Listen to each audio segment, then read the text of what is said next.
بسم الله الرحمن الرحيم وبه نستعين الحمد لله رب العالمين والصلاة والسلام على سيد المرسلين وعلى آله وصحبه أجمعين ومن تبعهم بإحسان إلى يوم الدين. أعوذ بالله من الشيطان الرجيم. بسم الله الرحمن الرحيم. ولا تباشروهن وأنتم عاكفون في المساجد. اللہ تبارک و تعالیٰ نے سورہ بقرہ کی ان آیات کے درمیان یا اخیر میں جہاں رمضان کے روزوں کی فضیلت، رمضان کی فضیلت اور روزوں کے بعض ضروری احکامات بیان فرمائے، اور اس کے بعد اللہ تبارک و تعالیٰ نے چند آیتوں میں جو میں نے پڑھی اس سے پہلے یہ اجازت دی کہ رمضان کی رات میں مرد اور عورت ایک دوسرے سے مل سکتے ہیں، اپنی ضرورت پوری کر سکتے ہیں. ان احکامات کو بیان کرنے کے فوراً بعد اللہ نے فرمایا وَلَا تُبَاشِرُوهُنَّ، اور ان عورتوں سے مباشرت یعنی ہم بستری اور جمع نہ کرو. وَأَنْتُمْ عَاكِفُونَ فِي الْمَسَاجِدِ، بوس و کنار کی اجازت روزے کی حالت میں تھی. اب یہاں اعتکاف میں اس کو بھی منع کیا کہ بیوی سے کوئی بھی تعلق جسمانی ملاپ نہ کیا جائے. کب؟ وَأَنْتُمْ عَاكِفُونَ فِي الْمَسَاجِدِ، اس حالت میں کہ تم مسجدوں میں اعتکاف کیے ہوئے ہو. اعتکاف عاکف وقوف سے بنا ہے، ٹھہرنا، کسی جگہ پر جم جانا، رک جانا، وقوف اختیار کرنا. کہتے ہیں کہ اعتکاف کا یہ لغوی معنی ہے، اور ہم جس اعتکاف کی بات کر رہے ہیں وہ رمضان کے آخری عشرے میں مشروع ہے. یہ سنت مستحبہ ہے، اور بعض لوگوں نے سنت مؤکدہ کہا. یہ خیر کو حاصل کرنے کے لیے، نیکیاں کرنے کے لیے، اور رمضان کے آخری عشرے کا جو مصنون کیا گیا ہے اس میں بطور خاص لیلۃ القدر کی تلاش اس کا مقصود ہوتا ہے.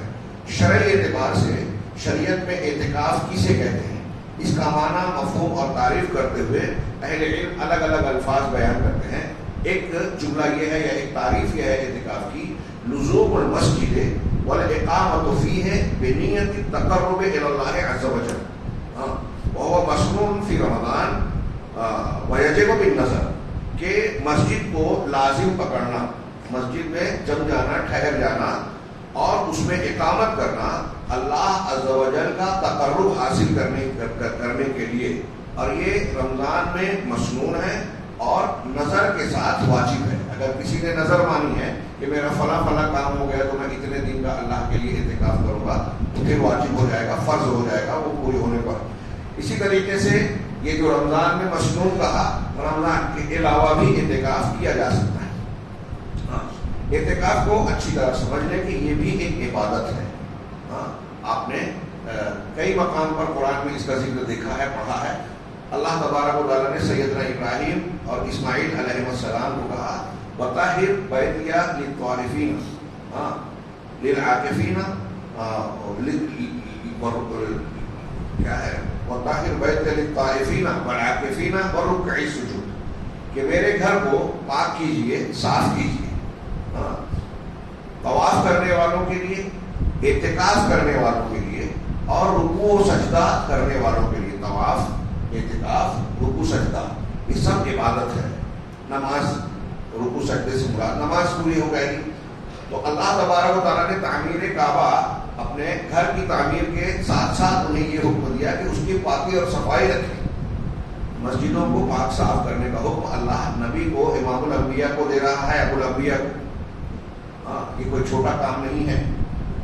اللہ کے سارے گھر بیت اللہ کی شاخیں ہیں، سمجھ لیجیے یہ بیوت اللہ ہے. تو بہرحال وہاں اس میں آپ دیکھیے کہ اعتکاف کرنے والوں کے لیے بھی مسجد کو صاف کیجیے. بعض دوسری مقامات پر بھی اعتکاف کا ذکر ہے. اب جب یہ عبادت ہے، اللہ کی عبادت ہے، اللہ کے لیے مسجد کو لازم پکڑنا، بعض لوگوں نے یہ بھی کہا کہ دنیا کے سارے علائق سے کٹ جانا، مسجد کو لازم پکڑنا اور اللہ کی عبادت و خدمت کے لیے لگے رہنا، یہ ہے اعتکاف. تو جب یہ اللہ کی عبادت ہے تو ظاہر سی بات ہے اگر کسی اور جگہ یا کسی اور کی نیت سے کی جائے گی تو یہ شرک ہوگا.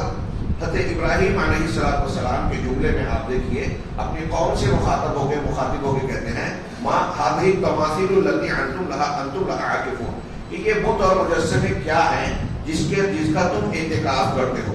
ہمارے یہاں ایک اصطلاح چلتی ہے، قبروں پر جو لوگ ٹھہرے رہتے ہیں وہاں اس کی خدمت، صفائی اور یہ دیکھ ریکھ کرتے ہیں، ان کو مجاور یا مجاور کہتے ہیں لوگ. مجاور جیوار والا، اس کا پڑوس اختیار کرنے والا یا اس کو لازم پکڑنے والا، اسے چمٹنے والا، جو بھی معنی ہو.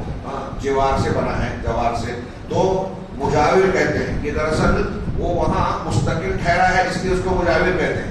اب اگر کوئی شخص اس قبر پر یا کسی مندر پر یا کسی بت اور دیوی دیوتا کے پاس عبادت اور نیکی کے مقصد سے رکتا ہے تو یہ وہاں اعتکاف کر رہا ہے. وہ اعتکاف وہ کتنے بھی دیر کے لیے ٹھہر رہا ہے. اگر اس کا مقصد وہاں ٹھہرنے سے یہ ہے کہ مجھے اجر و ثواب ملے گا یا مجھے کچھ میری مرادیں پوری ہوگی، میری مشکلات آسان ہوگی وغیرہ وغیرہ، تو یہ اس قسم کی نیت خوشو خضو کے ساتھ، تعظیم کے ساتھ جو کسی بھی جگہ کی جائے، وہ کسی قبر پر کی جائے، کسی مزار اور مشہد پر کی جائے. ہمارے یہاں آستانے اور کیا کیا تو سب اسٹیشن بھی بنتے ہیں نا قبروں کے برانچز. شیخ عبد القادر جیلانی کی قبر عراق میں ہے بولتے ہیں، بغداد میں. ہاں، لیکن یہاں ہندوستان میں بلکہ پوری دنیا میں ان کے چھلاوے پائے جاتے ہیں. چھلاوے کیا ہوتے ہیں؟ میں نے پوچھا تھا تو بتاتے ہیں کہ ان کی قبر کی کوئی مٹی، کوئی ٹکڑا، اینٹ کا ٹکڑا یا جھاڑن لے کے آتے ہیں، وہ دفن کر دیا. یا کبھی کبھی ایسا ہوتا ہے، بلکہ اکثر ایسا ہی ہوتا ہے کہ ایک آدمی آگے کہتا ہے کہ شیخ عبد القادر جیلانی میرے خواب میں آئے تھے اور مجھے کہا کہ فلاں جگہ تم میرا چھلاوا کیوں نہیں بناتے، میں وہاں قیام کرتا ہوں، رکتا ہوں اور ایسا ایسا معاملہ ہوتا ہے.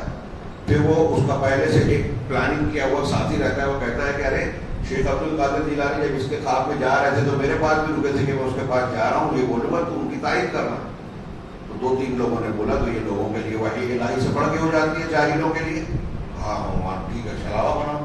اب جس نے خواب دیکھا تھا اس کو حق ہوتا ہے، وہ وہاں تھوڑا کچھ قبروں کے جیسا بنا دیتا ہے، کچھ خوشبو، وہ کیا کہتے ہیں آپ لوگ، اگربتی کو، اور دھواں اور یہ سب کرتا ہے. لوگ آگے نذرانے چڑھاتے ہیں اور اپنی مرادیں مانگتے ہیں اور یہ کرتے ہیں، یہ سمجھتے ہیں کہ یہ ان کی جو بغداد والی قبر اس کی برانچ ہے. برانچ میں کہہ رہا ہوں اس لیے کہ آسانی سے سمجھ میں آ جائے. ان کی اصطلاح میں اسے چھلاوا کہتے ہیں. تو ایسے بہت سارے مقامات لوگوں نے بنا رکھے ہیں. اب وہاں جا کے کچھ لوگ بیٹھتے ہیں، دھیان گیان جیسا معاملہ اختیار کرتے ہیں، رکتے ہیں. یہ اعتکاف کی شکل ہے. تو اللہ کے لیے جب یہ عبادت ہے تو غیر اللہ کے لیے اسے کرنا شرک ہے. یہ بالکل واضح صاف بات ہے، کوئی مانے یا نہ مانے. کعبہ میں اللہ نے طواف کرنے کا حکم دیا ہے، یہ عبادت ہے. للطائفین والعاکفین ورکع السجود، طواف کے پورے احکامات بیان کیے گئے. اب کعبہ کے علاوہ کوئی کہیں جو اللہ اور رسول نے نہیں بتایا ہے وہاں کوئی اگر طواف کرتا ہے تو وہ شرک ہے، کوئی مانے یا نہ مانے. جو لوگ اپنے بزرگوں کی مانتے ہیں اور ہمارے اس بیان کو غلط کہہ رہے ہیں، ہماری دلیل دیکھیں. جو لوگ کسی دوسری جگہ جائز کہہ رہے ہیں ان سے دلیل مانگے، ان کے پاس کوئی دلیل نہیں ہے. ما انزل اللہ بہٰ من سلطان، شرک کی کوئی دلیل نہیں ہے، توحید کی بہت سی دلیل ہے. اور عبادت ہم جب کہتے ہیں کہ فلاں چیز عبادت ہے تو عبادت کے لیے قرآن حدیث سے دلیل لینا ضروری ہوتا ہے. لہذا ہم دلیل دے رہے ہیں. اللہ تبارک و تعالیٰ نے اعتکاف کو، طواف کو عبادت کے طور پر ذکر کیا ہے، لہٰذا یہ عبادت ہے. خیر، یہاں ہم اعتکاف سے متعلق ذکر کر رہے ہیں. اعتکاف کا تھوڑا سا تعارف ہوا، اس کی تعریف ہوئی. رمضان کے آخری عشرے میں یہ مسنون ہے اور نظر کے ساتھ یہ فرض ہوگی. رمضان کے آخری عشرے میں بطور خاص نبی کریم صلی اللہ علیہ وسلم اعتکاف کیا کرتے تھے. اس سے پہلے میں نے تذکرہ کیا کہ نبی صلی اللہ علیہ وسلم اور صحابہ کرام کا معمول تھا کہ رمضان کے ایام اور روز جیسے جیسے گزرتے جاتے ویسے ویسے ان کی عبادت و ریاضت میں محنت مشقت بڑھتی جاتی تھی. آج کے مسلمانوں کا حال اس کے الٹا ہے. شروع میں جوش ہوتا ہے اور بتدریج جو ہے وہ جوش عبادات میں کم ہو جاتا ہے، عید کی تیاری میں بڑھ جاتا ہے. کپڑا خریدنا، کپڑا بیچنا، پھل بیچنا، پھل خریدنا، کھانے بنانا اور عورتوں اور خواتین کا سنگار اور زیب و زینت کی چیزیں خریدنا. یہ موسم جو ہے دنیا کمانے کا نہیں ہے، جنت کمانے کا ہے، آخرت بنانے کا ہے، نیکیاں بٹورنے کا ہے. اللہ تبارک و تعالیٰ نے اسے نیکیوں کا موسم بہار بنایا تھا، ہم نے دنیا داری بنا دی. خیر، تو یہ جیسے جیسے دن گزرتے گئے ویسے ویسے اس کی فضیلت بڑھتی جاتی ہے اور آخری ایام میں اس کی فضیلتیں اس اعتبار سے بڑھ جاتی ہیں کہ آخری عشرے کے طاق راتوں میں اللہ تبارک و تعالیٰ نے لیلۃ القدر رکھی ہے، جس کے بارے میں ہم اگلے دروس میں اور خطابات میں سنیں گے کہ لیلۃ القدر خیر من الف شہر، یہی وہ رات ہے جس میں قرآن کا نزول شروع ہوا دنیا کے اندر، اور اس کی بنیاد پر رمضان کو اور ان راتوں کو یہ اہمیت حاصل ہے. اس ایک رات میں عبادت کرنا 1000 مہینوں سے بہتر. قرآن کہتا ہے، کوئی روایت ضعیف نہیں، جیسے لوگ جھوٹی روایت اور بدعت والی رات شب برات یا 15 شعبان کو بنا رکھے ہیں شیعوں اور رافضیوں کی بنیاد پر. قرآن و حدیث سے ثابت ہے. تو یہ اتنی عظیم اور فضیلت والی رات ہے کہ نبی پاک صلی اللہ علیہ وسلم کا اسوہ، نمونہ اور ہمارے لیے یہ تعلیم ہے کہ اس فضیلت اور عظمت کو پانے کے لیے ہمارے لیے بہتر یہ ہے کہ دنیا کے دیگر مشاغل اور علائق اور تعلقات سے کٹ کر مسجد کو پکڑنے میں اس کو لازم سمجھیں اور اللہ کی عبادت اور ریاضت میں کلی طور سے اپنے آپ کو لگا دیں. جو شخص اعتکاف کرتا ہے، اعتکاف کی بڑی فضیلت ہے. بعض روایتیں ہیں، ضعیف ہے، کہ اگر ایک دن کا اعتکاف کرتا ہے تو آدمی اتنے بڑے بڑے خندق اور کئی دنوں کے فاصلے جہنم سے دور ہو جاتا ہے، لیکن اس پر لوگوں نے کلام کیا. مگر اعتکاف مسنون ہے، قرآن میں اس کا تذکرہ ہے، یہ عبادت ہے. اور سب سے بڑی فضیلت اس میں یہ ہے کہ جو شخص اعتکاف میں بیٹھ کر اعتکاف کر کے روزانہ عبادت میں مشغول ہے آخری عشرے کے ہر دن اور ہر رات میں، تو یہ تو طے ہے کہ اسے لیلۃ القدر ملنی ہے. یہ تو طے ہے کہ اس کو رمضان کی فضیلتیں حاصل ہونی ہیں. بس اگر وہ ایمان اور اخلاص احتساب کے ساتھ اپنی عبادات کو انجام دیتا ہے تو اللہ کی ذات سے امید ہے کہ اسے جہنم سے آزادی کا پروانہ بھی انشاءاللہ مل جائے گا. تو خوش نصیب ہیں وہ لوگ جن کو اس عبادت کی گویا توفیق ملتی ہے اور وہ اپنے آپ پر جبر کر کے. یہ عبادت ایسی ہے کہ آدمی کو اپنی مشغولیات ترک کرنا ہے، اور یہی اس کی فضیلت ہے. گھر بار، کاروبار، دکانداری، اور ہمارے یہاں جیسا کہ میں نے کہا کہ آخری عشرے میں سب سے زیادہ عید کی تیاری ہوتی ہے. تو عید کی تیاری ایک وہ ہوتی ہے جو دنیا داری کے نئے لباس، نئے کپڑا، گھر بچوں کا خیال اور یہ اور وہ، ٹھیک ہے، اس کا جواز ہے، اس کی وہ بھی مستحب ہے. لیکن اصلی عید تو اس کی ہے نا جو جہنم سے آزادی کا پروانہ حاصل کرے، جو رمضان میں اپنے گناہوں کی معافی اور بخشش کروا لے، جو نیکیاں سمیٹ لے ہوئے جنت کا اللہ کے یہاں مستحق ہو جائے، اپنے پروردگار کو راضی کر لے. اس کی عید اصلی ہے. روحانی عید جو نیکیاں کرتا ہے اس کے لیے عید ہے. آپ دیکھیے کہ اسلام میں 2 عید ہے، ایک حج سے جڑی ہے، ایک روزوں کے بعد ہے. اس سے یہ فلسفہ ہمیں پتہ چلتا ہے کہ ہمیں خوش ہونے کا حق اس وقت ہوتا ہے جب ہم سچی نیکی کرتے ہیں، اللہ کی عبادت کرتے ہیں، اللہ سے قریب ہوتے ہیں. کعب بن مالک کی توبہ قبول ہوئی تو سجدہ کر دی، جیسے ہی پتہ چلی شکرانے میں سجدے میں گر گئے. اور جس شخص نے خبر لے کے آئی اس کو اپنا کپڑا اتار کے دے دیا. یہ ہے خوشی کا صحیح موقع. رب نے توبہ قبول کی ہے. اللہ کے یہاں ہمارے کوئی عزت اور نیکی کا معاملہ ہوا ہے تب حقیقی روحانی خوشی ملتی ہے. اور یہ خوشی وہی ہے جو اندر سے ہو. آج ہم خوش ہوتے بھی ہیں تو اوپر سے ہوتے ہیں، تھوڑی دیر خوش ہیں، اندر بہت سارے ٹینشن ہیں، مسائل ہیں، دکھ ہے، درد ہے.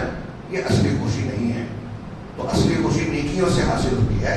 اور اس اصلی خوشی کو پانے کے لیے وہ لوگ صحیح راستے پر چلتے ہیں جو رمضان المبارک کے قیمتی لمحات کو اللہ کی عبادت میں، رب کو راضی کرنے میں، اپنے گناہوں کی معافی میں استعمال کرتے ہیں کہ معاف کر دے پروردگار. توبہ و استغفار کرتے ہیں، تلاوت کرتے ہیں، اپنی طاقت اور طاقت سے بڑھ کر اللہ کے راستے میں خرچ کرتے ہیں، بھوکوں کو کھانا کھلانا، ننگوں کو کپڑا پہنانا اور دوسری نیکیاں، قرآن سے اپنے آپ کو جوڑنا. یہ جو کرتے ہیں تو اعتکاف میں گویا آدمی جڑ جاتا ہے اللہ تبارک و تعالیٰ سے اور اللہ کے گھر سے. اب اعتکاف سے متعلق کچھ مسائل. ام المؤمنین حضرت عائشہ صدیقہ رضی اللہ تعالیٰ عنہ کی روایت ہے. وہ کہتے ہیں کہ نبی کریم صلی اللہ علیہ وسلم کانا رسول اللہ صلی اللہ علیہ وسلم یجاور فی العشر الاواخر من رمضان. نبی کریم صلی اللہ علیہ وسلم رمضان کے آخری عشرے میں، یجاور کا وہی مجاور والا لفظ ہے، مسجد کی مجاورت اختیار کرتے تھے، کسی درگاہ اور مزار کی نہیں. یہ مشروع نہیں ہے، مسجد کی مجاورت اختیار کرتے تھے. دیکھیے یہ خلوت شرعیہ ہے اسلام کی شریعت میں. دھیان رکھیے جو حاضرین ہیں، اسلامی شریعت میں رہبانیت، درویشی، خانقاہیت، جو لوگ کہتے ہیں نا لوگوں سے ہٹ کے کٹ کے کٹیا میں چلے جانا، جنگل میں غار میں جو پرانے لوگ جاتے تھے، عیسائی لوگ، ہندو دھرم میں سنیاس اور تیاگ ہے، جین مذہب میں دنیا کو تیاگ دینے والی تعلیم ہے.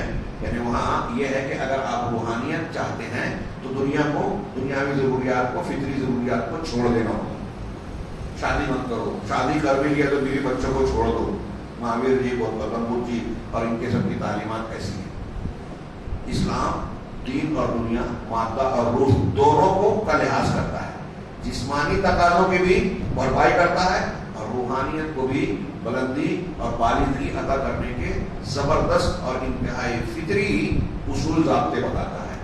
یہاں روح کا بھی خیال ہے اور جسم کا بھی خیال ہے.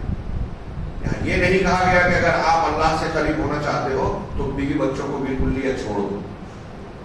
اور مادہ پرست جو آج جو اصول ضابطے افکار یورپ اور امریکہ میں چل رہے ہیں کہ وہاں یہ ہے کہ جسمانی تقاضے کو جانوروں کی طرح بھرپور خیال رکھو, روحانیت کو چھوڑ دو. یہ دونوں ایک دوسرے کی افراد و تفریق ہے. اسلام ایک معتدل دین ہے, دونوں کا لحاظ کرتا ہے, روحانیت بھی اور جسم کے تقاضے. اب روحانیت میں اسلام یہ تعلیم نہیں دیتا کہ آپ گھر بار دنیا اور سارے دنیا کے تعلقات سے کٹ جائیں, اپنی فطرت کو بھی ماریں, اپنی ضروریات کو بھی ماریں. ہندو دھرم کہتا ہے, گاندھی جی کہتے ہیں کہ سب سے اچھا یہ ہے کہ سنیاس لینے ہوئے آدمی سنیاس کر, اور اگر شادی ہو بھی جائے تو بیوی کے ساتھ ایسے رہے جیسے بھائی بہن رہتے ہیں. یہ مشکل ہے. میں ایک مثال دے رہا ہوں, اس کو لوگ اونچائی سمجھتے ہیں.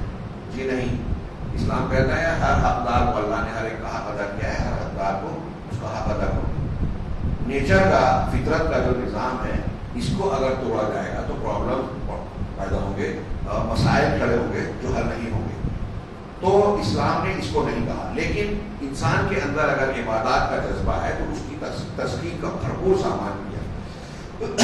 یہ اعتکاف جو ہے شرعی خلوت ہے. خلوت کہیں گے, میں بولتے بولتے رک گیا. جو عیسائیوں میں رہبانیت ہے وہ شریعت میں نہیں ہے. جائز نہیں ہے کہ دنیا سے کٹ کے جنگل بیابان میں رہنا. اگر اسلام میں رہبانیت کا لفظ بولا جائے کہ جائز والی رہبانیت کون سی ہے, وہ اتنی ہے جو اعتکاف کرتی ہے. خانقاہ میں نہیں جانا ہے, درویشی پر اختیار نہیں کرنا ہے. یہ لفظ استعمال نہیں کرنا چاہیے, میں سمجھانے کے لیے کہہ رہا ہوں. ہاں, تو اللہ تبارک و تعالیٰ نے جو ہے شرعی خلوت کی ہے, اجازت دی ہے. اب اس خلوت میں بھی ایسا نہیں ہے کہ آپ کو بالکل لیا کٹ جانا چاہیے.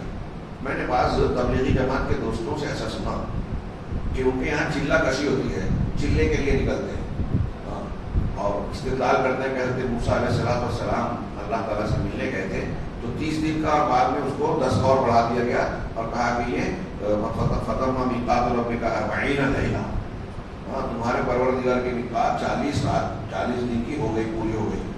اور پھر وہ کچھ صوفیوں کی گڑھی ہوئی جھوٹی حدیثیں ہیں کہ 40 دن تک جو ایسا ایسا کرے گا اس کو چلہ کشی کہتے ہیں. وہ صحیح روایتیں نہیں ہیں, اللہ کے رسول سے ثابت نہیں, بلکہ من گھڑت اور بناوٹی روایتیں. تو اس کی بنیاد پر وہاں چلہ لگایا جاتا ہے. اب چلہ لگاتے تو لگاتے ہیں, میں نے نام لے کر اس لیے بیان کیا کہ وضاحت ہو جائے. تو ان سے وہ غور کریں کہ ان کے یہاں میں نے سنا ایسا ہے کہ ایک آدمی اگر چلے کی نیت سے گھر سے نکل جاتا ہے تو جب تک وہ 40 دن مکمل نہیں ہوتا گھر میں داخل ہونا اس کے لیے ناجائز اور غلط مانا جاتا ہے. اگر وہ اپنے گاؤں بستی سے کہیں دور گیا ہے, 38 دن کے بعد وہ اپنے گاؤں واپس بھی آ گیا, 35-38 دن کے بعد 40 پورا نہیں ہوا, 2-4 دن باقی ہیں, تو وہ قریب کی کسی مسجد میں کہیں قیام کیا رہے گا, گھر نہیں آئے گا. میت ہو جائے, کچھ بھی ہو جائے تو وہ گھر کے باہر رہ کے سارے کام میں شریف و گھر آ جائے گا, تو وہ شریعت کی مخالفت ہو جائے گی. یہ کس نے بنایا یہ قانون؟ اللہ نے نہیں, رسول نے نہیں, صحابہ نے کیا نہیں, پھر کس نے کیا؟ میں نے کیا ہے.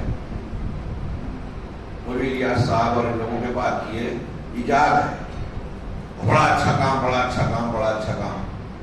یعنی اللہ کے رسول, صحابہ اور دوسرے لوگ دعوت و تبلیغ کے کاموں سے ناآشنا تھے, ان کے پاس طریقے نہیں تھے. میں برائی نہیں کر رہا ہوں, آپ ان کی اچھائی میں صحابہ اور سلف کی برائی کر رہے ہیں.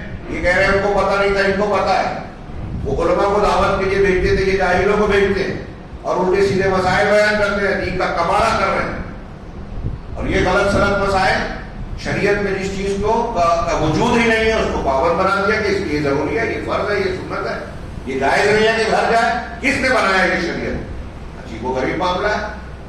تو دین اور عبادات کے معاملے اللہ رسول کی طرف ہوتے ہیں. ابھی صبح کے درس میں نے بنایا کہ یہ متفقہ اصول ہے حنفی شافعی مالکی حنبلی میں کہ عبادات توقیفی ہوتی ہیں, توقیفی کا مطلب یہ کہ قرآن و حدیث پر منحصر ہیں، اپنی طرف سے کوئی اصول نہیں بنا سکتا. یہ ان کے یہاں اصول میں کتابوں میں موجود ہے لیکن عملی طور سے لوگ نہیں مان رہے. ایسی بہت ساری چیزوں کو عبادت ماننے لگے جو قرآن و حدیث میں ہے ہی نہیں. تو پھر آپ نے یہ کہاں مانا کہ عبادات توقیفی ہوتی ہیں؟ عبادات تو آپ یہ مانتے ہو کہ ہمارے بزرگان جو بیان کریں گے، ہمارے بڑے جو بیان کریں گے، ہم اس کو بھی عبادت مان لیں گے. تو یہ توقیفی نہیں مانا آپ نے. توقیفی یہ ہے کہ قرآن اور حدیث سے جو بات ملے بس اتنا ہی ماننا ہے، نہ اس سے زیادہ نہ کم. خیر بات تھوڑی طویل ہو گئی. نبی کریم صلی اللہ علیہ وسلم کے کا یہ عمل دیکھیے کہ آپ عشر اواخر میں، رمضان کے آخری عشرے میں، آخری دنوں میں مسجد کو پکڑ لیتے تھے، اس میں ٹھہر جاتے تھے، اس کا جوار اختیار کر لیتے اور یقول اور فرماتے تھے تحروا لیلۃ القدر فی العشر الاواخر من رمضان. رمضان کے عشر اواخر میں، آخری 10 دنوں میں جو ہے لیلۃ القدر کی تلاش اور جستجو کرو. یہ حدیث بخاری شریف اور ترمذی سنن ترمذی میں ہے. آخری عشرے میں جستجو کرو. آپ کہتے تھے کہ اس کے لیے محنت کرو. ہاں آخری عشرہ آتا تھا تو آپ خود کل کے درس میں انشاءاللہ ہم تھوڑا سا آخری عشرے کی فضیلت اور پھر لیلۃ القدر کی دعا سے متعلق کچھ باتیں کریں گے. تو آخری عشرے میں آپ گویا کمر کس لیتے اور کلی طور سے اعتکاف میں چلے جاتے، مسجد کو پکڑ لیتے. اس کے متعلق کچھ احکامات، ہاں یہ اختصار کے لیے میں نے نکات کے طور پر لکھ لیا کہ اعتکاف سے متعلق کچھ ضروری باتیں کیا ہے. لا یکون الاعتکاف الا فی المسجد. اعتکاف صرف مسجد میں ہو سکتا ہے، گھر پہ نہیں. ہاں دلیل اس کی یہ جو قرآن کی آیت ہم نے پڑھی یہی اس کی دلیل ہے.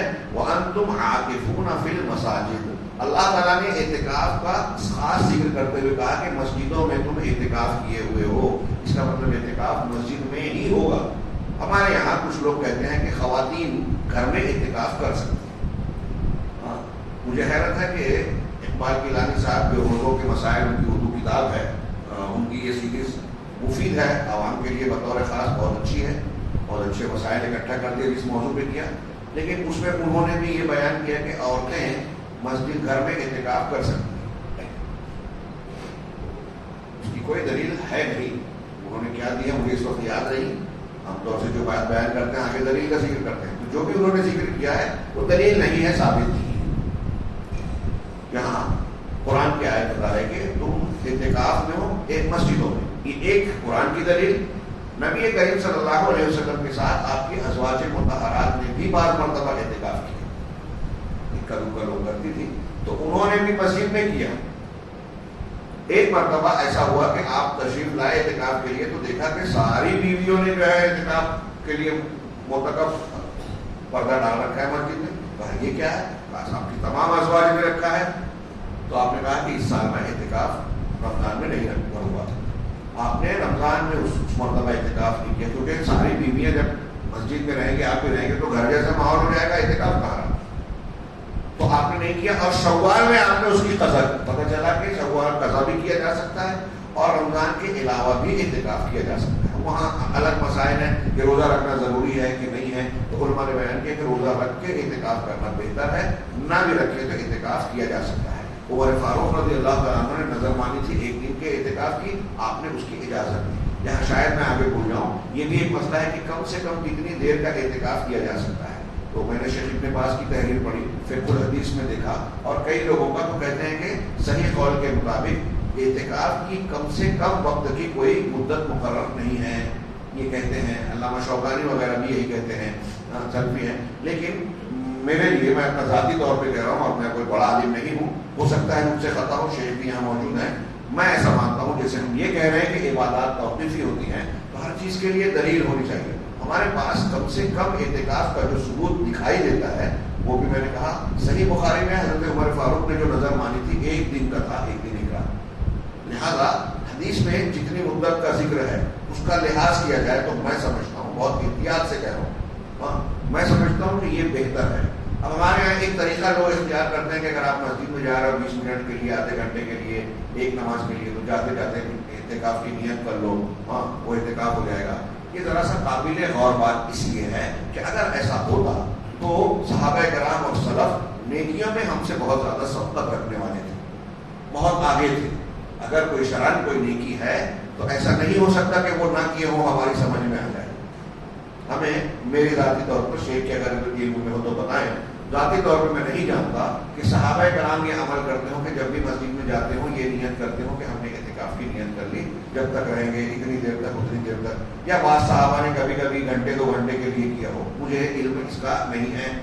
ہاں یہ علم ہے کہ ایک دن کے اعتکاف کا معاملہ کیا، لہذا جس کا ثبوت ہے وہ کرنا بہتر ہے عبادات کے معاملے میں، اگرچہ ہمارے کبار علماء یہ کہتے ہیں بہت سارے کہ اس کی کوئی کم سے کم کی مدت نہیں ہے، اس طرح ثابت شدہ کہ اللہ کے رسول نے کہا ہے کہ کم سے کم اتنا رکھو، ایسی کوئی ثبوت نہیں ہے، یہ بالکل صحیح ہے، لیکن عملاً جو ثبوت ہمیں ملتا ہے اس کا لحاظ کیا جائے یہ مجھے احوط اور بہتر نظر آتا ہے، ورنہ بدعت کا اندیشہ نظر آتا ہے کہ آدمی اپنے اپنے طور سے اعتکاف کے معاملات کو گھٹائے بڑھائے۔ اب ایسے ہی یہیں ایک بات اور بھی یاد آئی جو میں نے نوٹ نہیں کی لیکن بولتے بولتے ذہن میں آ رہی ہے کہ میں نے بعض مساجد میں دیکھا مالیگاؤں میں، یہاں نہیں معلوم، جیسے ابھی وہ نیت کرتے ہیں نا، میں نے غور سے سنا آج شہر کے وقت، تو ادھر سے جو شہری کی نیت کی جاتی ہے اور ادھر سے جو نیت کی جاتی ہے لاؤڈ اسپیکر میں، دونوں میں فرق ہے، دونوں کے الفاظ میں فرق ہے۔ یہ اس بات کی دلیل ہے کہ یہ اللہ کے رسول کی بتائی ہوئی دعا نہیں ہے، یہ ہندوستان میں بنائی ہوئی ہے۔ تو نویت ان اصوم غدا لگا فاغفر لی ما قدمت وما اخرت، یہ ادھر کی آواز ہے، اور ادھر کچھ اور الفاظ ہیں۔ نویت کیا ہے؟ ان اصوم غدا للہ عز وجل، للہ تعالی فی من هذا رمضان من هذا رمضان، اس طرح کے کچھ الفاظ بیان کرتے ہیں۔ اچھا اس میں غدر کہتے ہیں کہ میں کل روزہ رکھوں گا، میں نیت کرتا ہوں کہ کل روزہ رکھوں گا، روزہ آج کا ہے نا، آپ جب سحری کھائے گا آج کے لیے کھائے گا کل کے لیے کھائے گا۔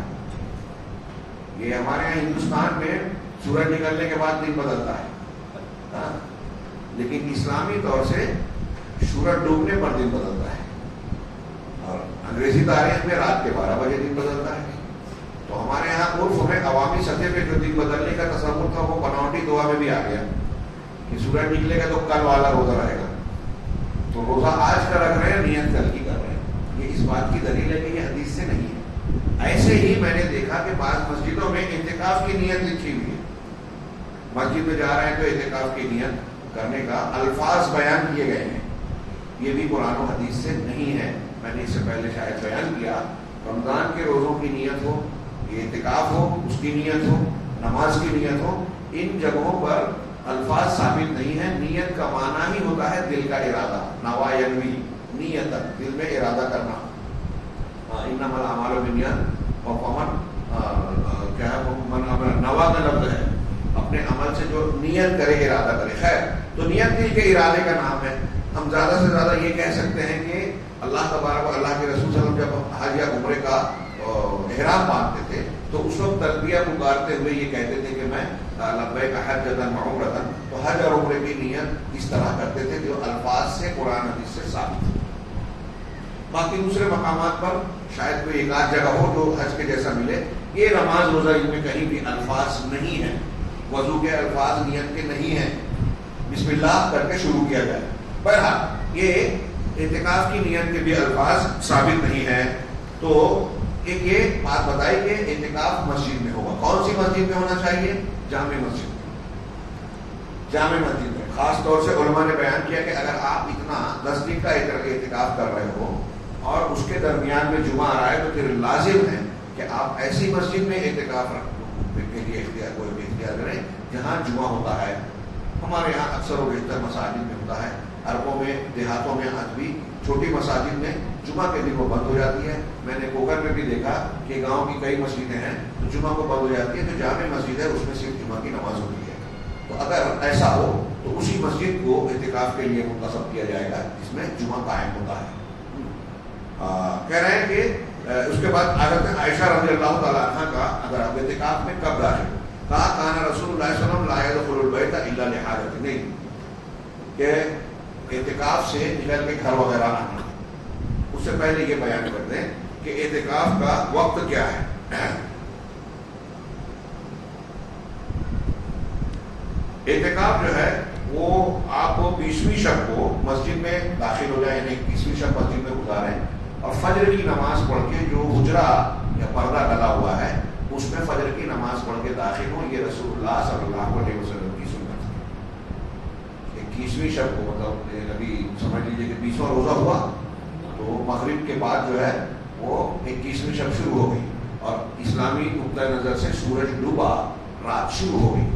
تو مہتب السیامہ اللیل سے اسی سورج ڈوبا روزہ پورا ہو گیا. تو سورج کے ڈوبنے سے یعنی مغرب سے اب آپ مسجد میں ٹھہر گئے. ہاں 20ویں روزے کی شام میں یعنی 21ویں شروع ہوئی, آپ وہاں ٹھہر گئے, رات بھر مسجد میں آپ عبادت کیے اور معتکف میں فجر کے بعد داخل ہو گئے جو آپ کا حجرہ بنا ہے. یہ مشروع طریقہ ہے. ہاں ہمارے یہاں کچھ لوگ معتکف جو بناتے ہیں کچھ پہلے بھی داخل ہو جاتے ہیں. میں سمجھتا ہوں کوئی حرج نہیں ہے. سنت بہرحال یہی ہے کہ فجر کی نماز کے بعد آپ اس میں داخل ہوں اور پھر عید کا چاند جو نظر آتا ہے اس چاند کے دکھنے یا ثابت ہونے پر آپ مسجد سے نکلیں. یہ ہے مسنون 10 دنوں کا اعتکاف. اگر کسی شرعی عذر یا بہت مجبوری کی وجہ سے کوئی درمیان میں عذر آ گیا تو اعتکاف توڑا جا سکتا ہے. ہاں اور اعتکاف کو آپ نے فرض کیجئے کہ 2 دن 4 دن 5 دن 6 دن کے بیچ میں آپ کو کوئی ایسی ضرورت آ گئی کہ اعتکاف توڑنے کی نوبت آ گئی, آپ نے توڑ کے مسجد چھوڑ دی تو اب اس کی قضا لازم نہیں ہے. احناف کے یہاں ایک اصول ہے کہ اگر آپ نے کوئی نفل یا سنت عمل کو شروع کیا تو شروع کر دینے کے بعد اگر بیچ میں چھوڑا تو وہ فرض ہو جائے گی. لیکن یہ قرآن و حدیث سے بالکل ثابت نہیں ہے بلکہ اس کے خلاف ثابت ہے. ایسا بہت ہوا ہے کہ نبی کریم صلی اللہ علیہ وسلم نفلی روزہ رہتے تھے, نفلی روزے کے طور پر جس میں کہ آج میں روزہ رکھتا ہوں, مہمان آ گئے تو آپ نے ان کا جب اہتمام کیا تو مہمانوں کے لیے ان کو کھانا پیش کرنے کے ساتھ آپ نے خود بھی کھانا تناول فرمایا, روزہ توڑ لیا. لیکن کہیں یہ نہیں کہا کہ اب میں نے روزہ چونکہ رکھ لیا تھا نفلی لہذا اب بعد میں مجھے رکھنا فرض ہو گیا. یہ مسئلہ آپ نے کہیں بیان نہیں کیا. ہاں حنفی مسئلے میں یہ ہے کہ اگر آپ نے ایک سنت کی 2 رکعت نماز پڑھی, اب 1 رکعت آدھی رکعت پڑھی اور وضو ٹوٹ گیا, کوئی وجہ ہو گئی, پیشاب پاخانے کی حاجت ہو گئی, اب آپ گھر چلے گئے, وہیں سے نماز چھوڑ گئے تو وہ 2 رکعت جو آپ نے شروع کی تھی پڑھی نہیں ہے وہ فرض ہو گئی. یہ صحیح نہیں ہے, ضروری نہیں ہے. ایسے ہی اعتکاف کے بعد اگر کسی عذر کی بنیاد پر کوئی آدمی اعتکاف درمیان سے چھوڑتا ہے تو یہ کوئی پھر سے پورا کرنے کی ضرورت نہیں. اگر کوئی شخص 4 دن میں کسی وجہ سے اعتکاف کو توڑ دیا اور 5ویں دن پھر رکھنا چاہتا ہے تو ایسا بھی کر سکتا ہے, پھر آخر تک کر سکتا ہے. ہاں تو کہا ام المؤمنین حضرت عائشہ صدیقہ رضی اللہ تعالیٰ عنہ کہتے ہیں اب جب اعتکاف میں بیٹھ گیا تو وہاں سے جانے آنے سے متعلق یہ 2-3 روایتیں ہم اختصار کے ساتھ بیان کرتے ہیں. بہت آسان سی بات ہے کہ آپ کہتے تھے کہ آپ گھر میں جب آپ معتکف ہوتے مسجد میں تو آپ گھر میں بغیر کسی حاجت کے داخل نہیں ہوتے. حاجت سے مراد ایسی چیز جس کے بغیر چارہ نہ ہو, انسان کی لازمی ضرورت ہے. حضرت صفیہ رضی اللہ تعالیٰ عنہ امہات المومنین میں سے ہیں تو کہا وہ بحالت اعتکاف آپ سے ملنے آتی اور آپ مسجد سے ان کو چھوڑنے بھی جاتے. دیکھیے یہ ایک ضرورت ہے کہ بیوی کو تنہا نہ چھوڑا جائے. ہاں بخاری مسلم کی روایت ہے, اسی میں ہے کہ جب ایک مرتبہ آپ چھوڑنے جا رہے تھے تو 2 صحابی نے دیکھا, جانے لگے, آپ نے ان کو بلایا اور کہا کہ دیکھو یہ میری بیوی صفیہ ہے. کہا اللہ کے رسول کیا ہم آپ پر شک کریں گے؟ کہا نہیں, ان الانسان یجری من الانسان مجرا الدم, انسان کی شیطان انسان کی رگوں میں دوڑتا ہے, خون کے دوڑنے کی جگہ میں. ابھی تم نے دیکھا ہے اگر وضاحت نہ ہو تو گویا کہ میں بیان کر رہا ہوں, وضاحت کر رہا ہوں, تو ان کے دل میں شیطان شک ڈالے گا اللہ کے رسول کے ساتھ کون سی عورت تھی. تو آپ نے وضاحت کر دی. اس سے پتہ چلا کہ اگر آپ کہیں کسی ایسی حالت میں کسی کو نظر آئے جس سے شک شبہ ہو سکتا ہے, کوئی الزام لگ سکتا ہے, تو بہتر ہے کہ آپ فوراً اس کا کلیئریفیکیشن کریں, وضاحت کریں, وضاحتی بیان دیں. خیر یہ ایک دوسری بات تھی. تو حضرت صفیہ رضی اللہ تعالیٰ عنہ یا صحابیات جو آتی تھی تو گھر کے کسی مسئلے میں بات چیت کرتے, آپ نے آیت کریمہ پڑھی کہ اس صورت میں بیوی سے کو چھونا چھانا یا اس سے اپنی ضرورت پوری کرنا جائز ہے. چھونے کا مطلب وہ ہاتھ لگا سکتی ہے. اعتکاف کی حالت میں اللہ کے نبی صلی اللہ علیہ وسلم, جیسے ہمارے یہاں وہ شفیع صاحب بیٹھے ہوئے پیچھے کھڑکی ہے, حضرت عائشہ صدیقہ رضی اللہ تعالیٰ عنہ کا حجرہ جس طرح تھا, سمجھ لیجیے کہ اس کھڑکی سے حضرت اللہ کے حضرت عائشہ کے حجرے کا نظر آتا تھا. آپ آج بھی دیکھیں مسجد نبوی میں جائیں جہاں وہ مابینہ کیا ہے روضۃ من ریاض الجنہ جس کو کہا جاتا ہے, اس حصے سے اللہ کے رسول صلی اللہ علیہ وسلم کے مدفون ہونے کا جہاں آپ حجرہ عائشہ میں دفن ہے وہ جڑا ہوا ہے دیوار, تو اس دیوار سے کھڑکی تھی. آپ کو امام بخاری رحمہ اللہ نے گویا ذکر کیا کہ معتکف کو ایک ہیڈنگ لگائی, اگر زخم ہے تو جو ہے پٹی باندھ سکتی ہے اس کی بیوی. تو اللہ کے حضرت عائشہ کا بیان نقل کیا کہ اللہ کے رسول کے سر میں درد ہوا, میں اپنے حجرے سے, آپ مسجد میں ہیں وہ حجرے میں ہیں, سر میں تیل رکھ دیا کرتی تھی, سر میں تیل لگا دیا کرتی تھی. تو اس سے یہ پتہ چلا کہ بیوی بات چیت کر سکتی ہے, کوئی ضروری خدمت ہے وہ کر سکتی ہے. ہاں, شہوانی حاجتیں اس میں ممنوع ہوگی پوری کرنا یا کسی طرح سے ملنا. تو یہ گنجائش ہے ہماری خلوت شرعیہ میں. ہمارے یہاں ابھی میں نے کہا کہ گھر لانا منع ہے, یہ عجیب و غریب لوگوں نے بنا رکھا ہے شریعت. کوئی بندوبست نہ ہو تو انسان اپنی ضرورت کی چیز گھر سے لا سکتا ہے. ایک آدمی مسجد میں اعتکاف میں بیٹھا ہوا ہے, اب اس کو جو ہے مطلب کوئی گھر سے لانے کھانے پینے کی چیز اور کوئی موجود نہیں ہے جو وہاں پہنچا سکے, تو ایسا شخص اپنی ضرورت کی چیز گھر سے لانے جا سکتا ہے. ہاں, اگر کوئی انتظام ہے تو پھر جو انتظام ہے اس کا لحاظ کرنا چاہیے. ہاں, اسی طریقے سے اعتکاف کرنے والے پر حضرت عائشہ صدیقہ رضی اللہ تعالیٰ عنہ کا ایک قول ہے, فرمان ہے کہ جو اعتکاف میں لا یخرج لحاجۃ الا لما لا بد منہ, کسی حاجت کے لیے نہ نکلے مگر اس حاجت کے لیے جو اس کے لیے لازمی اور ضروری ہو. 20 رمضان کی شام مسجد پہنچے اور اگلے روز صبح فجر کے بعد اعتکاف کی جگہ میں داخل ہو. جمہور علماء اور ائمہ اربعہ اسی کے قائل ہیں, چاروں امام اور جمہور علماء اسی کے قائل ہیں, اور یہ رسول اللہ صلی اللہ علیہ وسلم کی سنت ہے. رسول اللہ صلی اللہ علیہ وسلم رمضان کے آخری عشرے کا اعتکاف کرتے ہیں. اب جب ظاہر بات ہے کہ آخری عشرہ جب کہہ رہے ہیں تو 20 تاریخ کے بعد وہ عشرہ شروع ہو جاتا ہے. لہٰذا اس عموم سے بھی پتہ چلتا ہے کہ 21ویں جیسے ہی شب شروع ہو رہی ہے معتکف کو مسجد میں چلے جانا چاہیے. حضرت عائشہ کہتی ہیں کہ نبی جب اعتکاف کا ارادہ فرماتے تو نماز فجر پڑھتے اور اپنے معتکف میں داخل ہو جاتے. ان سب روایتوں کے حوالے ہیں. معتکف عبادت و ریاضت ذکر و اذکار میں زیادہ سے زیادہ مصروف رہے. سر میں کنگھی کر سکتا ہے, بال میں تیل لگا سکتا ہے, بیوی بھی تیل لگا سکتی ہے. یہ ساری چیزیں کر سکتے ہیں, یعنی اس کی اجازت ہے. ہمارے یہاں جو لوگ رحمانیت وغیرہ اختیار کرتے ہیں ان سب چیزوں کو اپنے اوپر حرام کرتے ہیں. ممنوع اور مبتل اعتکاف بچ گیا. کبائر کا ارتکاب, اگر کوئی کبیرہ گناہ کا ارتکاب کرتا ہے تو اس کا اعتکاف ٹوٹ جائے گا. اعتکاف عبادت ہے اور کبیرہ گناہ عبادت کی ضد ہے. جیسے حدث طہارت جو ہے وہ نماز کی ضد ہے. اگر آپ نماز میں ہیں تو اگر آپ کی نماز حدث ہو گیا تو نماز ٹوٹ جائے گی, وضو ٹوٹ جائے گا. تو ایسے ہی یہ عبادت کی حالت ہے.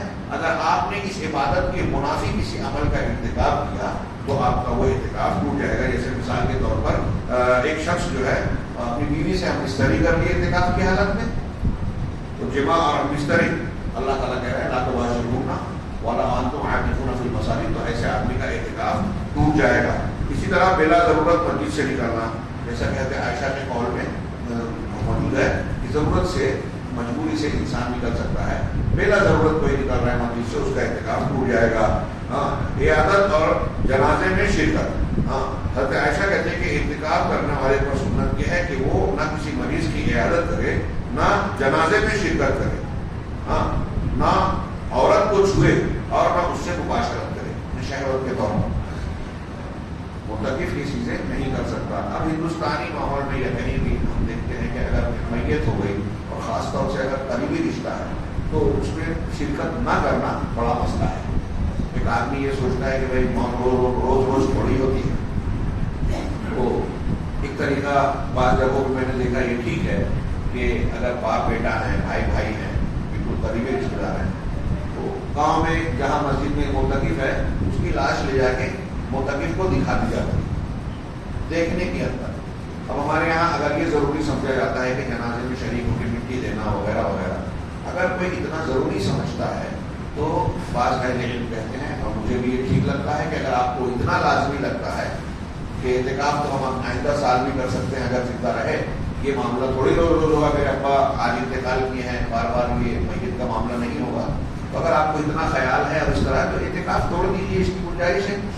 اعتکاف توڑ کے آپ جنازے میں شرکت کریں. اب پھر سے اگر اعتکاف کرنا ہے تو پھر واپس آ کے دوبارہ نئے سرے سے اعتکاف شروع کر دیجیے, اسی دن یا دوسرے دن جیسا آپ کو محسوس ہو. نہیں بھی اعتکاف آگے آپ نے کنٹینیو کیا تو شریعت کی نظر میں کوئی مجرم نہیں ہوگی. تو اگر اتنا ضروری ہے تو توڑ دیں, لیکن اعتکاف کی حالت میں جیسا کہ ام المؤمنین کہہ رہے ہیں جنازے میں شرکت اور مریض کی عیادت ضروری نہیں ہے. ہاں, لوگوں نے یہ کہا کہ جس لوگوں نے یہ کہا کہ اگر ایک آدمی گزر رہا ہے، کوئی آدمی بہت بیمار ہے، تو گزرتے گزرتے صرف ہلکا سا پوچھ سکتا ہے کسی بیمار سے کہ خیریت ہے، بس بات چیت نہیں کرے گا.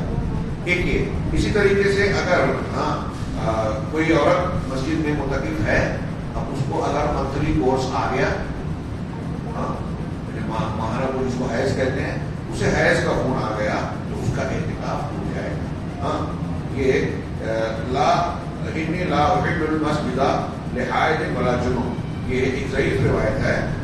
بعض علماء نے اس کو مقبول قرار دیا کہ میں مسجد کو حائضہ اور جنوبی آدمی کے لیے، حائضہ عورت اور جنوبی آدمی کے لیے جو ہے جائز نہیں قرار دیتا، حلال نہیں قرار دیتا.